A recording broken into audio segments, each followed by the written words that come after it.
అంతల ఆశీర్వాదం నీ మీదకి రావాలంటే ఏలియా దగ్గర ఎలీషా పరిచర్య చేసినట్లుగా నీవు దేవుని సన్నిధిలో నిర్దోషమైన పరిచర్య చేయదువుగాక. హల్లెలూయా. నిర్దోషమైనటువంటి పరిచర్య చేయాలి అనేది ఆయన సంకల్పం, ఆయన ఉద్దేశం. కనుక దేవుని యొక్క వాక్యం మనకు నేర్పించినటువంటి సత్యం ఏంటంటే రెండంతలుగా మనం దీవించబడాలని, రెండంతలుగా ఆశీర్వదింపబడాలని, రెండంతలుగా ఆయన మహిమను, ఆయన ప్రత్యక్షతను మనము కన్నులారా చూచెదముగాక. హల్లెలూయా. ఈ 2వ నెలలో రెండంతల ఆశీర్వాదం, రెండంతల దీవెన, రెండంతలమైనటువంటి దీవెనను నీ జీవితంలో చూడాలంటే నువ్వు బంధకాలలో ఉన్నా నీకొక హోప్ ఉంది, నీకొక నిరీక్షణ ఉంది. దేవుడు రెండంతలుగా ఆయన ఆశీర్వదించడానికి ఆయన ఇష్టపడుతున్నాడు.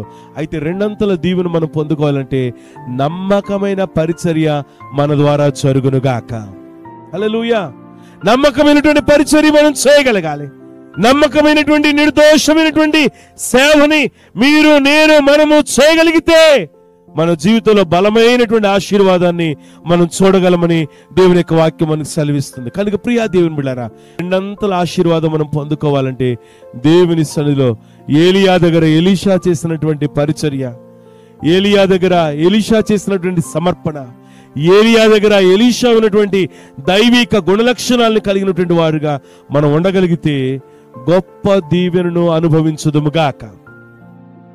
ఏలియా దగ్గర ఎలీషా చేసినటువంటి పరిచర్య సమర్పణ నీకుందా? యోబు రెండంతలుగా మేలును పొందుకోవడానికి గల కారణం సహించాడు, స్తుతి ఆరాధన చేశాడు, స్నేహితుల కొరకు ప్రార్థన చేశాడు. నిందకు రెట్టింపు ఘనత, రెట్టింపు ఆశీర్వాదం నీకు కావాలంటే మనం ఏం చేయాలని దేవుని యొక్క వాక్యం సెలవిస్తుందంటే ఆ రెండంతల ఆశీర్వాదం కొరకు విశ్వాసముతో ఆయన సన్నిధిలో కనిపెట్టుదుముగాక.